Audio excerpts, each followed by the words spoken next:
Eu quero começar a ministração de hoje aqui em 1 Reis capítulo 3, versículo 16, que diz que vieram duas prostitutas ao rei, puseram diante dele. Disse uma das mulheres: ai, Senhor meu, eu e essa mulher moramos na mesma casa, e eu tive um filho estando com ela naquela casa. Mas no terceiro dia, depois do parto, também essa mulher teve um filho. E estávamos juntas, e nenhuma pessoa estranha estava conosco. De noite morreu o filho dessa mulher, porque se deitou sobre ela. Assim sendo, levantou no meio da noite, enquanto eu dormia, a tua serva tirou do meu lado o meu filho e deitou no seu seio, trocou. Levantando-se pela manhã para dar de mamar ao meu filho, vi que estava morto. Mas atentando eu para aquele que tinha dado a luz, percebi que não era o filho que eu dera a luz. Então disse a outra mulher: não, mas é vivo o meu filho e o teu é morto. Resumindo, uma briga de paternidade, de maternidade, certo? Vamos ao texto. Chegaram diante do rei Salomão, questionando a maternidade. Ele mandou trazer uma espada e cortar pela metade. Vamos dar metade da criança para cada mãe e vamos resolver o problema. Diga para o teu irmão do teu lado: quando nós temos a mentalidade do reino dentro da igreja, nós cortamos a visão de Deus. Por quê? Que se não é meu, também não pode ser meu. Nós não celebramos o chamado um do outro. Por quê? Porque a nossa visão está limitada àquilo que nós acreditamos. Mas quando nós colocamos o reino de Deus acima daquilo que nós acreditamos, acima do que nós imaginamos, acima dos nossos valores, porque é muito maior do que isso, acontece com aquela mãe que é disposta a abrir mão daquilo que é mais precioso para ela, para que a visão viva e nasça. Diga para o teu irmão do teu lado assim: eu sou capaz. Profetiza: eu sou capaz de orar pelo avivamento na sua igreja, mas que ele não morra, que não seja comigo, mas que seja com você.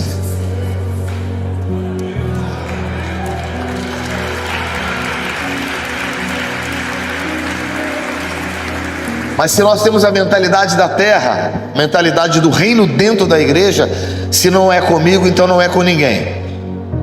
Se não passa por mim, não vai acontecer. Se Deus não vai me usar para trazer o avivamento em Campos, então que não aconteça a visão. É assim que muitos de nós pensamos, e às vezes nós vivemos assim. Por quê? Porque eu não estou disposto a investir naquilo que não é parte da minha escala de valores. Mas eu comecei ministrando através dessa palavra porque eu creio que o Espírito de Deus está nos levando a um lugar de total dependência a Ele. Nós acabamos de voltar do norte do Brasil e uma das coisas que a gente tem percebido, e eu quero honrar vocês aqui de Campos, honrar esse encontro de pastores, aquilo que vocês estão fazendo, está raro no Brasil hoje. O nível de divisão, o nível de briga, o nível que nós estamos vendo na nação brasileira hoje é o que? Contendas, pessoas brigando o que? Por uma imagem, reputação.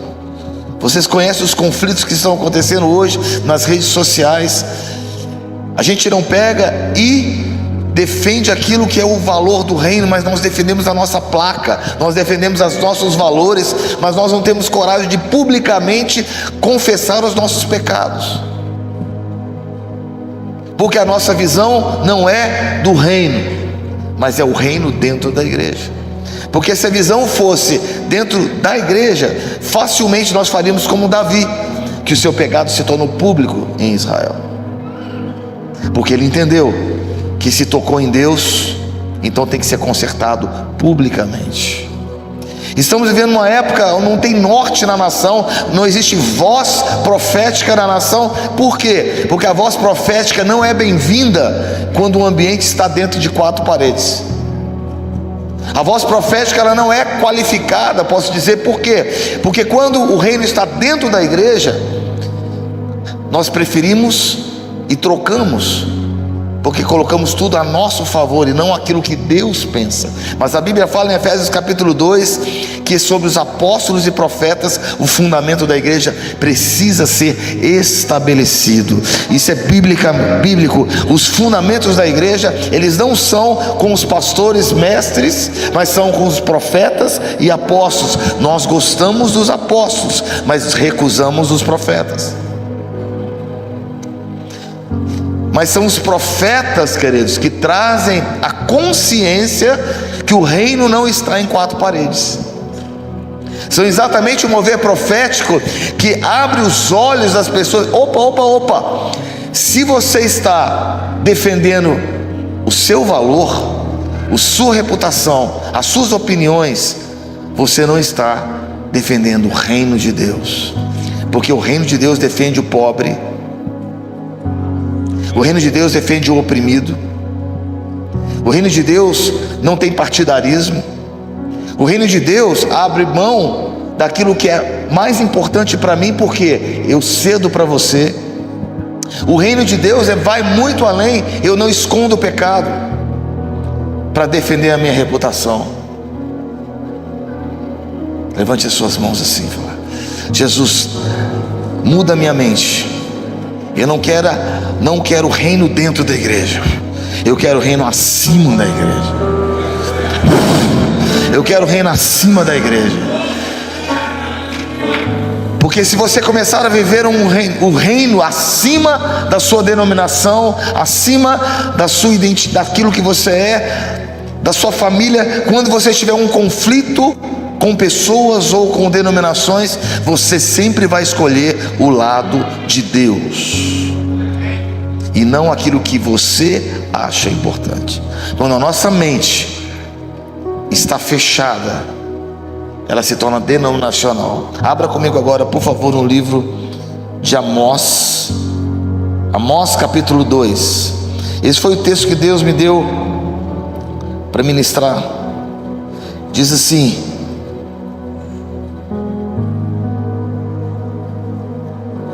Amós capítulo 2 diz assim: num tempo onde, preste atenção, num tempo onde nós colocamos o reino dentro da igreja, a nossa visão dentro de quatro paredes, o que acontece? Nós fazemos como está em Amós capítulo 2, versículo 12: vocês fizeram os nazireus beber vinho e disseram aos profetas para não profetizarem. Vocês fizeram os nazireus beber vinho e ordenaram os profetas que não profetizassem.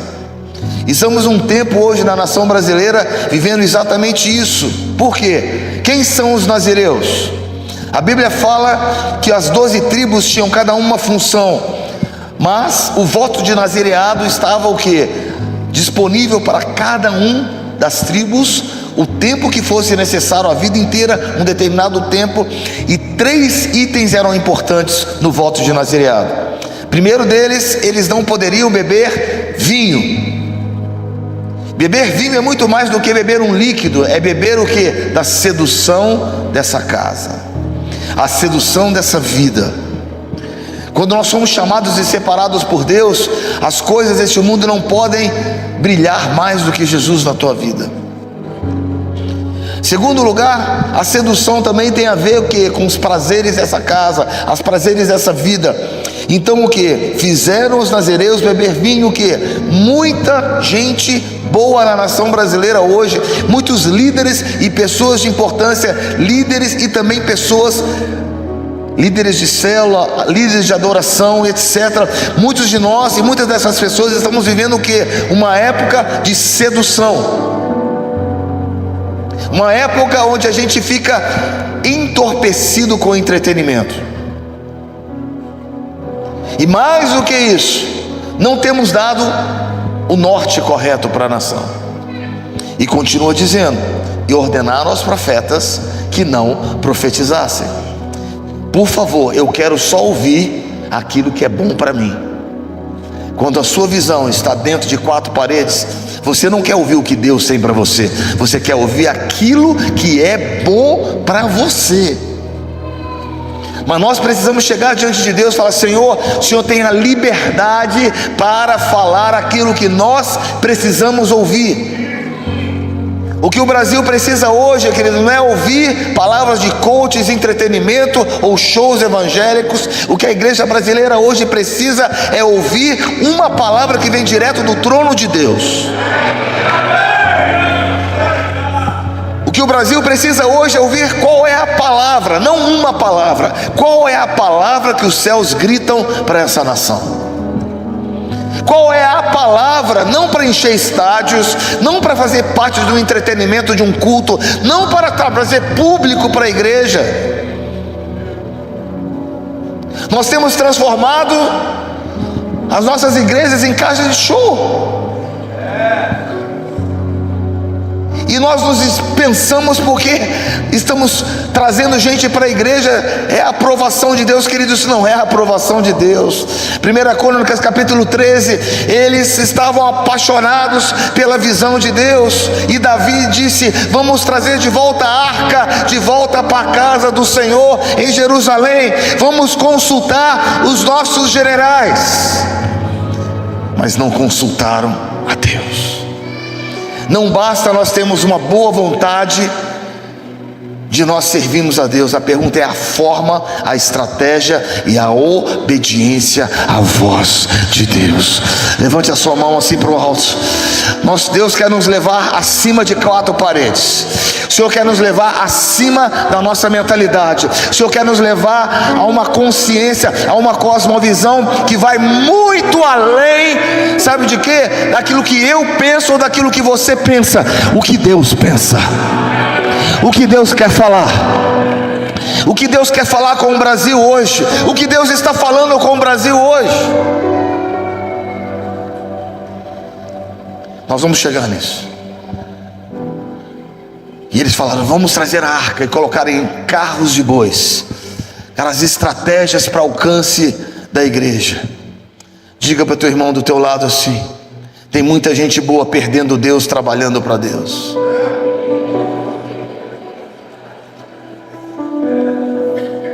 Nós somos chamados não para encher igreja, queridos. Somos chamados para povoar o céu. Nós não somos chamados para encher a igreja, nós somos chamados para povoar o céu. Será que os céus estão sendo povoados nas nossas igrejas? Será que as nossas igrejas estão cheias de cidadãos dos céus ou cidadãos da terra? Será que as nossas igrejas estão cheias de homens cheios do Espírito Santo? Ou será que as nossas igrejas estão cheias de cidadão da terra, com o cheiro da terra, com ideias da terra, com o reino colocado dentro de 4 paredes?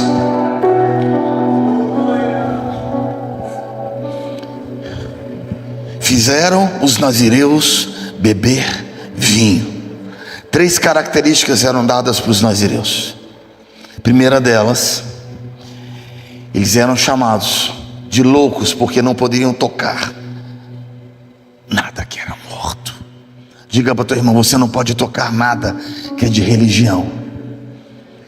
Seu chamado é muito acima. Deus não te chamou como cidadão da terra, Deus te chamou para cidadão do alto. A sua pátria é acima de tudo isso. Isso aqui, ó, a estrutura, ela é maravilhosa. Que prédio lindo, maravilhoso, pastores, que lugar maravilhoso. Mas isso deve servir ao reino, e não o reino servir a essa. Nós somos chamados onde o reino de Deus precisa ser manifesto através de pessoas que entendem o reino de uma forma completamente diferente. Terceiro lugar, a Bíblia diz que os nazireus não poderiam cortar o seu cabelo. O que significa isso?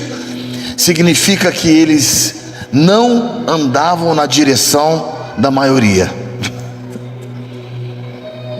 Significa que alguém que segue a visão de Deus, levante a tua mão assim, é alguém que consegue ouvir a voz de Deus. Quem está ouvindo a Deus?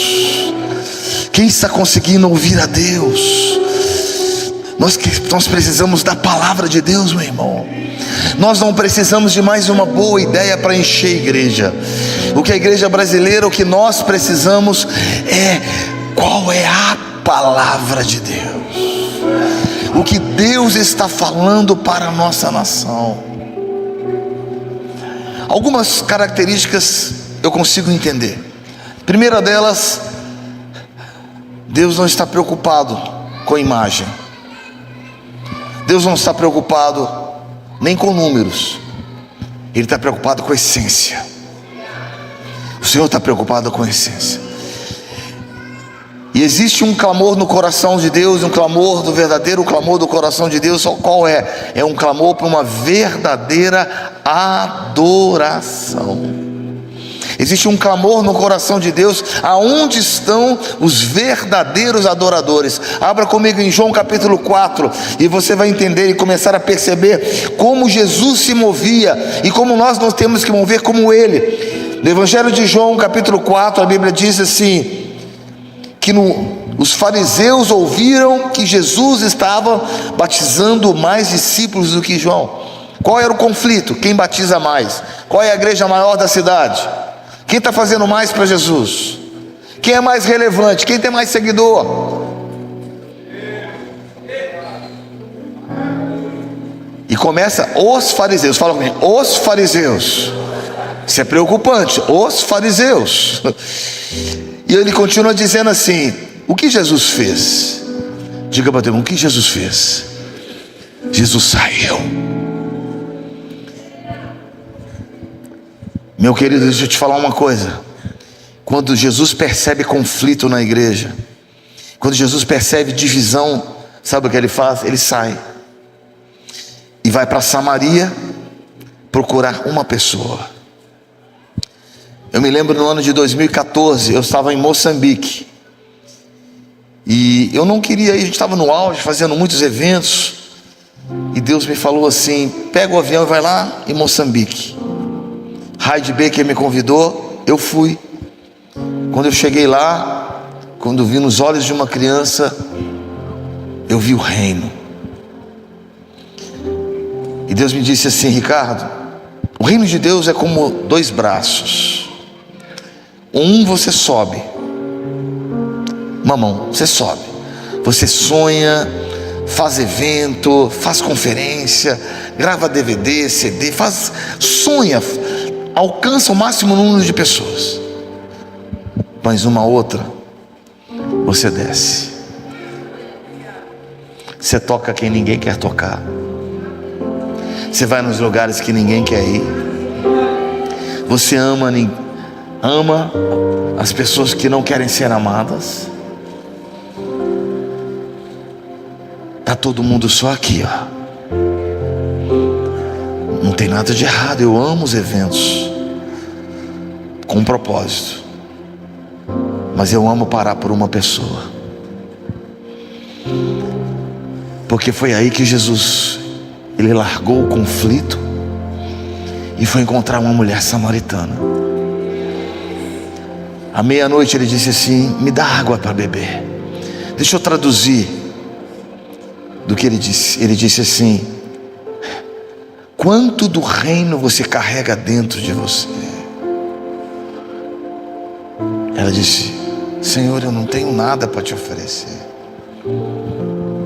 Nós estamos vivendo uma época onde as pessoas estão secas. É fácil performance, mas é difícil trazer a palavra de Deus. Mas eu quero a palavra de Deus. Nesse ano foi 2014, né? 10 anos atrás, mais ou menos. E voltando de Moçambique, voltando aos prantos no avião: Senhor, tinha deixado o evento, deixado tudo. Eu fui para lá e Deus falou assim: eu vi Jesus. E Jesus me fez uma pergunta, que é a mesma pergunta que eu faço para você.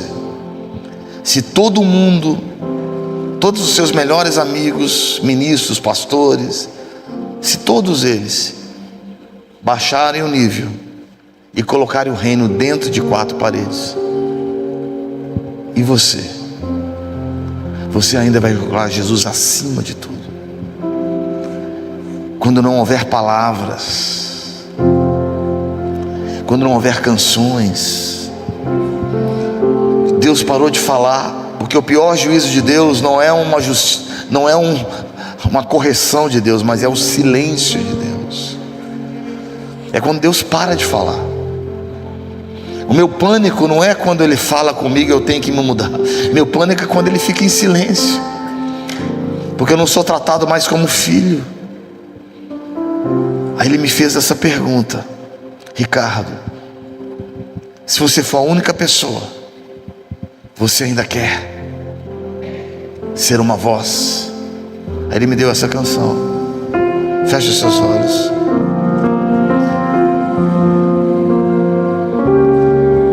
Quando não houver palavras, quando não houver canções, quando não houver mover, ainda quero ir além. Quando não houver palavras, quando não houver canções, quando não houver mover, ainda quero ir além. Eu quero ir além, eu quero ir além, eu quero ir além, ainda quero ir além. Eu quero ir além, eu quero ir além, eu quero ir além, ainda quero ir além. Quero tocar teu coração, quero mover-me em compaixão. Eu quero te amar mais, Senhor, muito mais.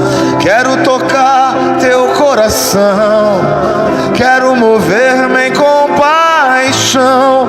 Eu quero te amar mais, Senhor, muito mais.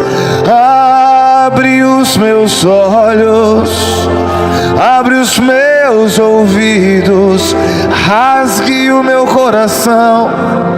Eu ainda quero ir além. Abre os meus olhos, abre os meus ouvidos, rasgue o meu coração. Ainda quero ir além. Aonde estão os inconformados? Aonde estão os desesperados? Aonde estão os Samuéis, as vozes desta nação? Aonde estão os inconformados? Aonde estão os desesperados? Aonde estão os Samuéis, as vozes desta nação? Aqui estou, Senhor, aqui estou, Senhor. Traz de volta o choro para a nossa nação. Nós estamos debaixo de um governo comunista. Nós estamos debaixo de conflito, tensão. E ao invés de a gente chamar a igreja para o arrependimento, a gente faz show, a gente faz eventos, a gente maqueia, colocamos uma capa de espiritualidade, mas de arrependimento não tem nada. E Deus fica assim: eu não estou entendendo meus filhos, eu não estou entendendo meus filhos. Será que eles não estão ouvindo? Será que eles não estão percebendo o que está acontecendo no mundo espiritual? Se meu povo que se chama pelo meu nome se humilhar, clamar e orar, então eu ouvirei do céu.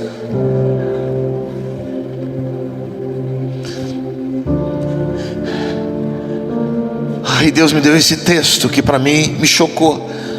Fizeram os nazireus beberem vinho. Quem bebe vinho não sabe o que está acontecendo. Quem está embriagado não pode dirigir. Quem está embriagado não pode estar na casa do Senhor levando o povo. São cegos liderando os cegos.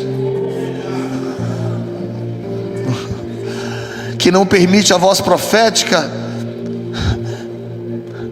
não sabe a direção certa. Qual é a palavra para o Brasil hoje? É evento? É show?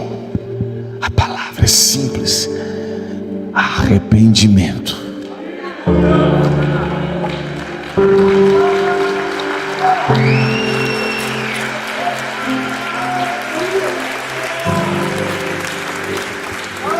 Joel capítulo: chorem os ministros na casa de Deus. Não é tempo de, queridos, não é tempo da gente.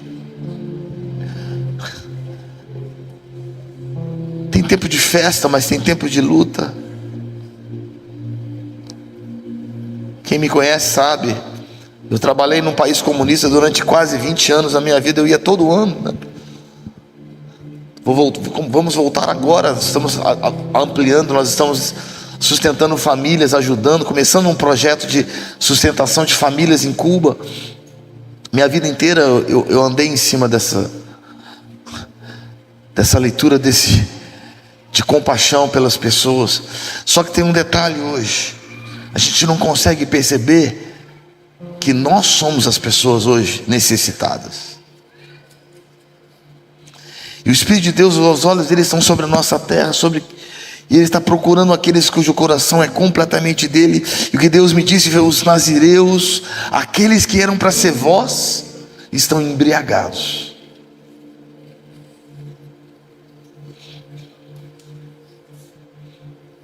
Nós precisamos de mais unção, queridos.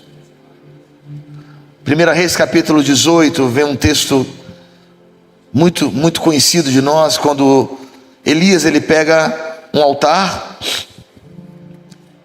e ele junta 12 pedras no altar, e cada pedra representando uma tribo de Israel.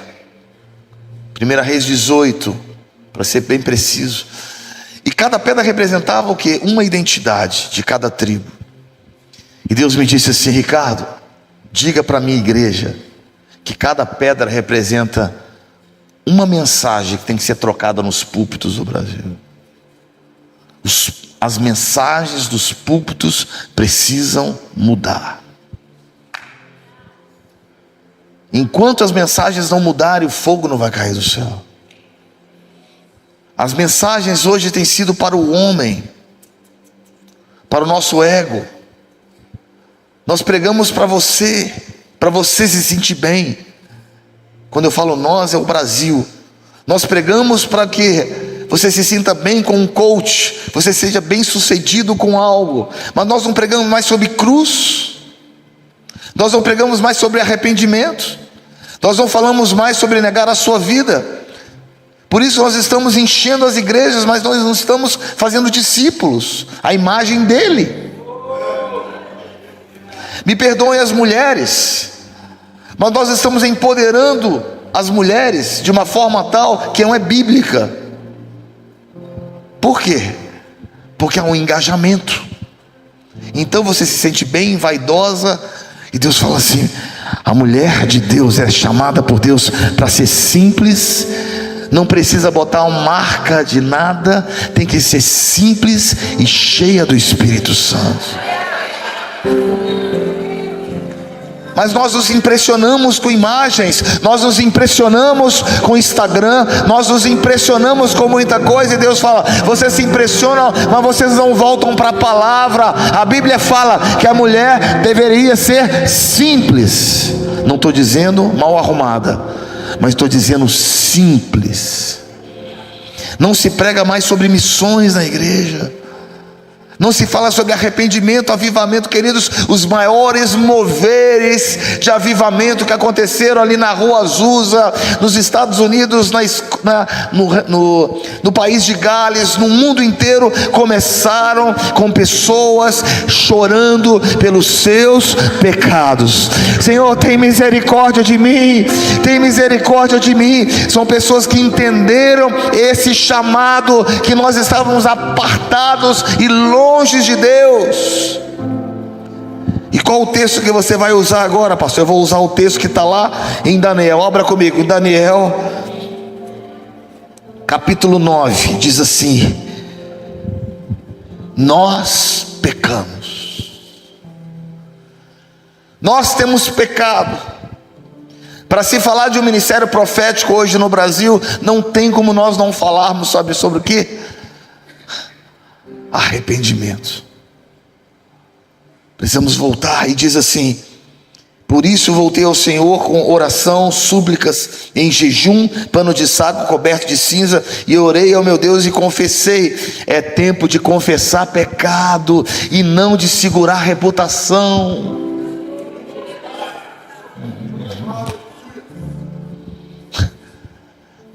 Ah, mas eu preciso zelar pelo nome da minha igreja, é o nome do meu ministério que eu construí no Brasil. Lixo. Você colocou o seu ministério dentro de 4 paredes, mas o reino de Deus está acima disso, porque o reino de Deus disse assim, no reino disse assim: você pecou, confessa. Não, mas eu sou poderoso, conhecido no país inteiro. Meu querido, e daí? Confessa. Davi foi chamado homem segundo o coração de Deus, e teve a coragem de confessar o seu pecado. Não, mas o que as pessoas vão pensar de mim? O que aconteceu, e você sirva de exemplo, sabe para quê? Que não aconteça de novo. Mas sabe o que está acontecendo? Falta de temor na igreja. Diga para o teu irmão: falta de temor na igreja. Eu amo esse texto que está em Esther capítulo 4, quando, na verdade todo o livro de Esther, mas em especial quando Mardoqueu está do lado de fora do palácio, desesperado, fazendo exatamente o que Daniel está fazendo, pano de saco e cinza, chorando pelo povo, porque o povo de Israel ia ser morto. E de repente os jovens, fala comigo, os jovens, fala novamente, jovens saem do palácio através de uma ordem de Esther, que vai até Mardoqueu. E quando ele chega em Mardoqueu, fala assim: a rainha está te chamando para entrar no palácio. Ela disse: eu vou. Não, mas você precisa trocar as suas roupas. Ele disse: eu não vou trocar minha roupa. Eu digo ao teu irmão: não troque a mensagem de Deus para poder entrar no palácio, porque você vai entrar dentro do sistema, mas vai sair fora do reino de Deus. As pessoas estão saindo e estão se vendendo, sabe para quê? Para ter um momento de fama. Mardoqueu ficou o quê? Inegociável. Levante a tua mão e fala assim: eu preciso ter uma aliança com Deus, eu preciso ter uma aliança com o reino. Inegociável, não tem preço, eu não me vendo. Ah, mas você vai, pastor, você vai perder a agenda. Se você pregar essa mensagem, você perde a agenda. Se pregar essa mensagem, você não vai ser convidado. Eu volto a trabalhar, eu volto a fazer o que eu sempre fiz, eu não estou preocupado com isso, porque a minha visão não é de 4 paredes, a minha visão é do reino de Deus. Meu compromisso não é com você, querido, meu compromisso é com Ele. Meu compromisso não é com você, meu compromisso não é com você, me perdoa, não é, meu compromisso é com Ele. Ah, mas quando os jovens, fala comigo, jovens, quando os jovens olharam e viram um homem inegociável, quando eles viram um homem posicionado, eles ficaram impactados. Sabe por quê? Os jovens não procuram santidade, porque falta referência na nação de homens posicionados. Os melhores homens do Brasil precisam se posicionar no reino. Deus não coloca o reino no seu ministério, o reino está assim. A sua igreja não contém o reino, a sua igreja não é um regulamento de estatutos. Isso é aquilo que você administra, mas o reino de Deus está muito acima. Levante as suas mãos para Ele assim. Você prefere o reino ou o seu ministério? Se você preferir o seu ministério, você vai ter aquilo que você quer. Mas se você preferir o reino, Deus te dá um ministério. Deixa Deus te dar o ministério. Porque aquilo que você faz sozinho, você tem que segurar. Mas aquilo que Deus te dá, Ele sustenta.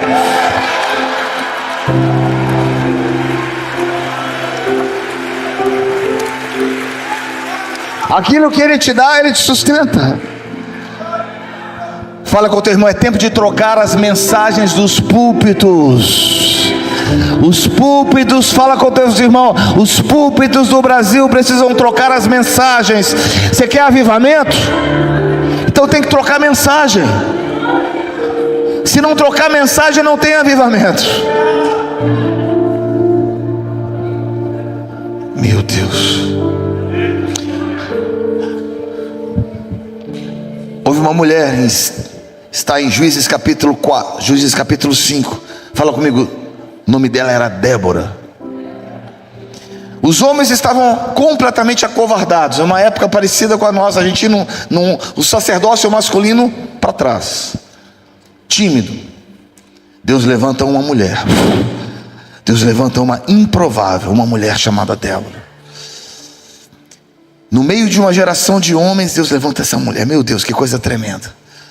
Improbabilidade, não tinha ninguém. Por quê? Os homens calados, com medo. E ela se torna uma referência durante 40 anos em Israel. Ela não é apenas uma juíza, mas ela se torna uma profetisa. E ela traz o reino.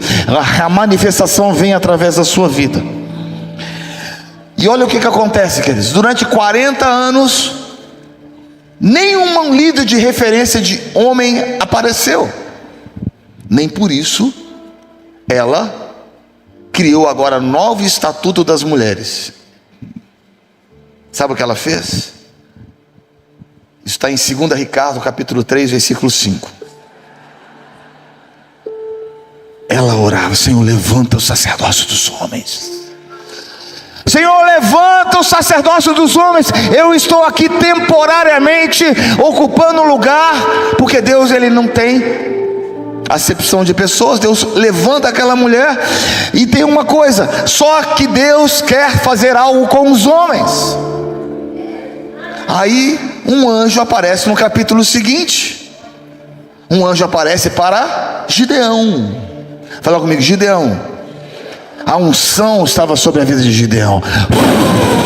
A unção aparece diante dele e diz assim: ó, homem valente. Ele olhou para eu sou homem valente, você não é, mas tem uma unção que vai fazer você ser.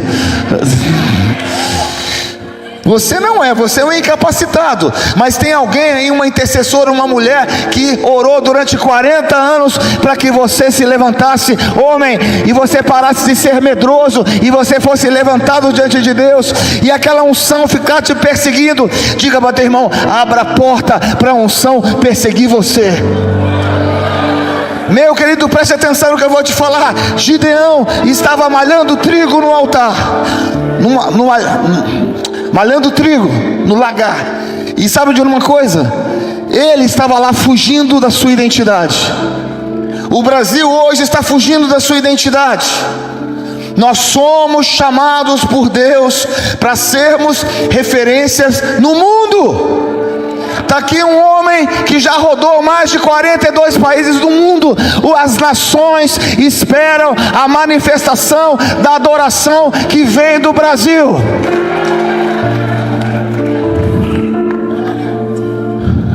Quanto se lembra de Josafá?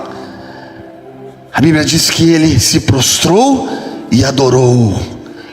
O exército dele foi feito de adoradores. A adoração é o maior nível de batalha espiritual que já aconteceu.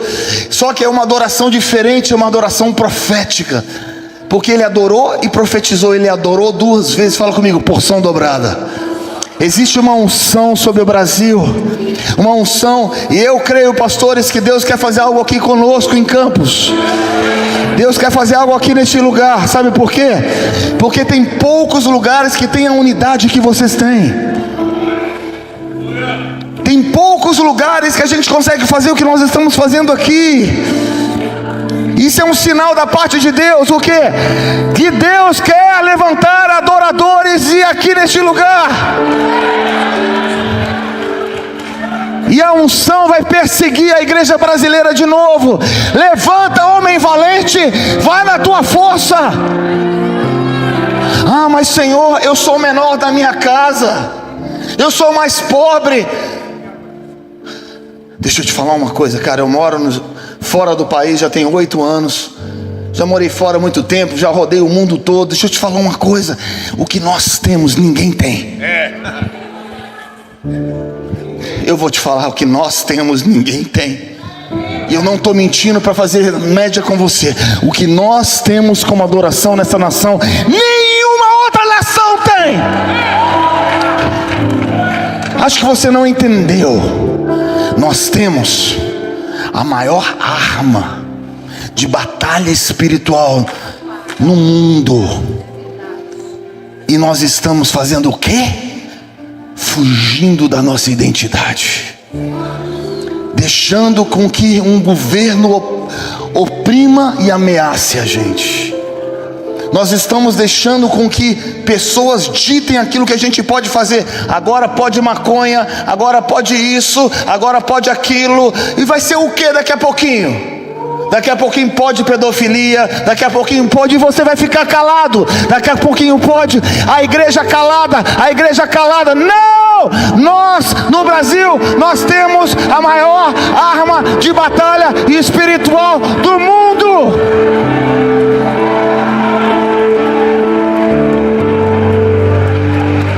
Só que nós estamos como Gideão. Nós estamos calados. Nós estamos medrosos. Eu me lembro no dia 6 de setembro de 2020, nós estávamos no Palácio do Governo e fomos fazer uma adoração lá junto com a pastora Zenete e a Michelle Bolsonaro. Nós estávamos lá dentro e nós vimos o mundo espiritual. Deus descortinou para a gente e Deus me disse assim: Deus nos disse que as cortinas iam ser trocadas, o governo ia ser tirado. Por quê? Porque a igreja permitiu idolatria. E nós, durante um tempo, nós ficaremos suscetíveis a esse governo. Pastor, você não tem medo de falar? Eu não, querido, não tenho medo de falar, me perdoa. Eu não tenho. Deixa eu dizer uma coisa, eu tenho que trazer a palavra de Deus para nós. A palavra que Deus me deu foi em 2 Crônicas, capítulo 32, quando o rei Senaqueribe cerca Jerusalém. Ele cerca Jerusalém. E eles começam a gritar, ameaçando. E a igreja, é o povo de Israel, fica com medo. O que nós vemos hoje são atitudes de medo. Porque quando você tenta proteger o que você não pode, quando você tenta proteger aquilo que você não consegue segurar, é porque você tem medo. E eles começaram a declarar no muro: vamos entrar, quem é o teu Deus que vai livrar vocês? Começaram a escrever cartas, está lá em 2 Crônicas 32. E mandavam cartas. E aquelas cartas ameaçadoras, presta atenção, o povo ficou com medo. Sabe o que Deus está dizendo? O que nós estamos vivendo hoje na nação é: o que vai ser dos seus filhos? O que vai ser dos seus netos nessa nação, se continuar desse jeito? Onde estão os intercessores do Brasil? Onde estão os profetas dessa nação? Como eu falei, a maior arma Deus deu para o Brasil. Mas se nós não tivermos vitória e autoridade aqui, o que você vai fazer no Haiti? O que você vai fazer em Moçambique? Você não tem autoridade se você não vencer dentro de casa. Se nós, como Brasil, não vencermos dentro da nossa casa, o grande chamado brasileiro de ser celeiro para as nações será um grande fracasso. Por Por quê? Se você não tem autoridade para governar a sua casa, a Bíblia fala, você não pode ser ministro na casa de Deus. Se a igreja brasileira não vencer essa etapa, nós não vamos ser lançados para outra etapa de lançarmos missões por todo o mundo. Só que eu creio que Deus deu pra gente, Babi, a maior arma de batalha espiritual. Eu vi você ministrando, você fazendo batalha espiritual. Querido, isso é poderoso demais. É poderoso demais. É muito poderoso. Mas não é para ficar debaixo escondido. Você tem que levantar e tem que exercitar. A Bíblia fala, vamos voltar ao texto de 2 Crônicas 32. A Bíblia diz que Ezequias chamou Isaías. Fala comigo, chama a voz profética. Chama a voz profética. Chama a voz profética. Ele enviou um anjo. Quem conhece esse texto? Um anjo. Não foi uma miríade de anjos, não foram centenas. Um anjo destruiu todos os inimigos da nação. O que eu quero dizer com isso? Problema político isso não existe diante de Deus. O problema está na igreja. O problema está na nossa omissão.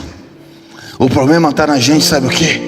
Não exercitar o talento, o chamado e a unção. É como Gideão, a unção está diante de nós. Fique de pé no teu lugar. Eu tenho 9 minutos. Levante as suas mãos assim. A unção de Deus está na sua vida. Ele está dizendo, eu vou possuir você, Vinícius. Eu vou possuir você, pastor. Eu vou possuir você. E você, quando você perceber, você é uma pessoa diferente. Você vai ser cheio do Espírito Santo. Você vai ser tomado por Deus. É isso que a unção profética ela faz. Gideão é a referência da transformação. Primeira coisa que ele fez, ele tirou os ídolos. Não foi? Então levanta a tua mão, começa a confessar os ídolos. Ídolos da nação. Cantores gospel é ídolo. Futebol é ídolo. Show é ídolo. Começa a confessar os ídolos.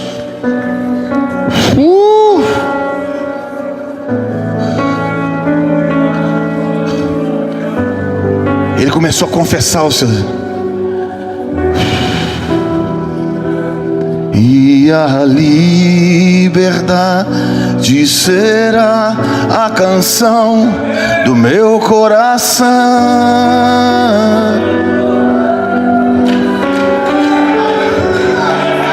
E a liberdade será a canção do meu coração.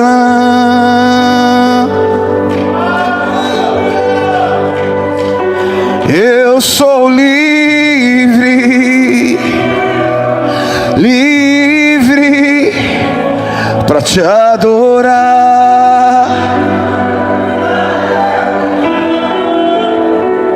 Eu sou livre, livre para te adorar.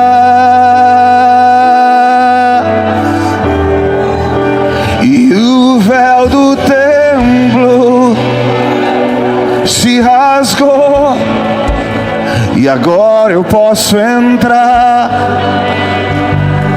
no santo lugar, no santo lugar,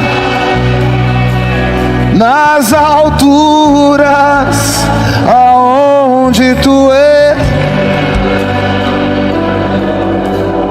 O Brasil precisa da voz profética, porque a voz profética te faz um leão. É a voz profética que faz você ter coragem que você não tem. Deixa eu te contar uma coisa, pastor. Uma vez eu estava em Cuba, pregando assim como eu estou. Tinha 2.000 pessoas. Me lembro como se fosse hoje. E o Espírito Santo me tomou, eu não vi o que eu estava falando. Já aconteceu isso com... Eu esqueci que eu estava em Cuba. Eu comecei a pregar sobre o pior rei de Israel, Acás. E de repente eu comecei a cantar essa música. E a liberdade, quando as pessoas olharam, começou todo mundo a olhar, 2.000 pessoas começaram a olhar de um lado para o outro, tipo assim, será que eu posso cantar? Será que eu posso cantar isso aqui? De repente, fala assim, de repente, um guarda se levanta lá atrás e começou a andar na minha direção, me intimidando. Começou a andar na minha direção, e eu olhando para ele, falei, pronto, já vou ser preso agora. Só que Deus falou comigo, canta mais alto. Canta mais alto. E eu falei com as pessoas, levanta a tua mão e canta mais alto. Canta mais alto, canta mais alto, canta mais alto, canta mais alto, canta mais alto. E a liberdade será a canção do meu coração.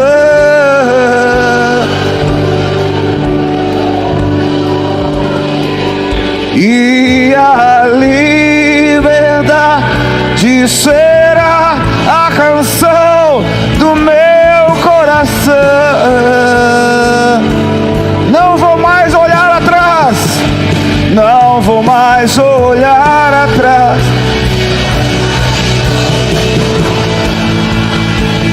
Eu sou livre.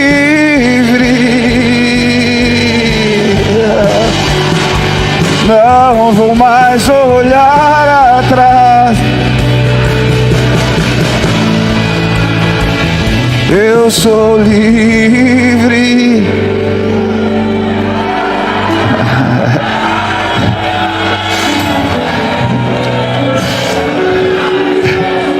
De repente aquele homem começou a andar na minha direção, cara. Eu olhei para ele, ele olhou para mim. Eu olhei para ele, ele olhou para mim. De repente ele entrou e se ajoelhou aos pés de Jesus. Fala para o teu irmão assim: o amor sempre vai vencer, mas ele tem que ser manifesto. O amor é manifesto através de alguma pessoa que tenha coragem de fazer o que ninguém faz. Agora nós estamos na nossa realidade. Gabi, nós estamos numa outra realidade hoje. A realidade de cidades inteiras que precisam trocar as suas atmosferas. Cidades inteiras precisam trocar atmosferas. Deixa eu te falar uma coisa, você não está me entendendo. Nós temos o poder de trocar uma atmosfera de uma cidade. Aonde está isso? 2 Crônicas, capítulo 5. Os ministros na casa de Deus,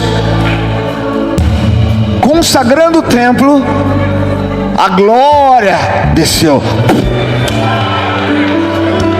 A glória desceu. O Shekinah de Deus desceu. E eles estavam no chão. Ninguém estava colocando o reino para dentro. O reino estava para cima. Sabe como eu sei? Porque eles não conseguiam ficar de pé. A única coisa que eles viam é o pé do irmão.